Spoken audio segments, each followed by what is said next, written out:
महत्त्वाची घडामोड ती म्हणजे ई गव्हर्नन्स सुधारणा कार्यक्रमांतर्गत राज्यातील सर्वोत्कृष्ट कार्यालये जाहीर करण्यात आली आहेत। मुख्यमंत्री कार्यालयाकडून ट्विट करत या संदर्भात माहिती देण्यात आली। पनवेल महापालिकेला सर्वोत्कृष्ट कार्यालयांच्या यादीत स्थान देण्यात आलंय। तर भारतीय गुणवत्ता परिषदेतर्फे शासकीय कार्यालयांनी केलेल्या कामगिरीचं मूल्यमापन करण्यात आलेलं आहे। नेमकं काय ट्विट आहे ते पाहूया। कार्यालयाची वेबसाईट, आपले सरकार प्रणाली, ई ऑफिस कार्यालयाचा डॅशबोर्ड, व्हॉट्सअप चॅटबॉट यासह एआय आणि ब्लॉकचेनचा शासकीय कामकाजात वापर आणि जीआयएसचा कामात वापर अशा 7 सर्वंकष मुद्द्यांवर उल्लेखनीय कामगिरी करणाऱ्या कार्यालयांची निवड आज प्रजासत्ताक दिनी जाहीर करताना अतिशय आनंद होत आहे। राज्यातली सर्वोत्कृष्ट शासकीय कार्यालय कोणती आहे? जिल्हाधिकारी कार्यालय जळगाव,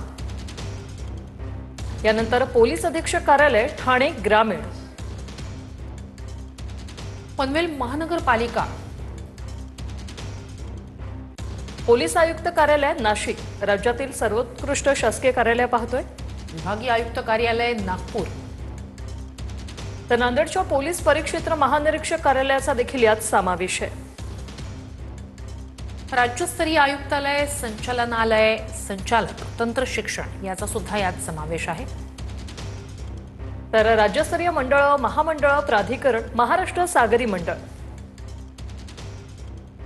तर मंत्रालयीन विभागामध्ये सार्वजनिक बांधकाम विभाग हे या शासकीय कार्यालयांमध्ये सर्वोत्कृष्ट ठरलेले आहे।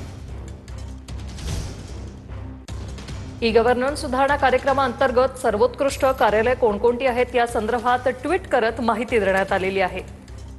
तर नवीन तंत्रज्ञानाचा वापर असेल, त्यासोबतच कामकाजातली सुधारणा असेल, प्रशासकीय सुधारणा असेल, या सगळ्याचा अवलंब करून ई गव्हर्नन्स सुधारणा कार्यक्रमांतर्गत जी कार्यालय त्यांनी उत्कृष्ट कामगिरी केलेली आहे त्यांची यादीच आता जाहीर करण्यात आलेली आहे।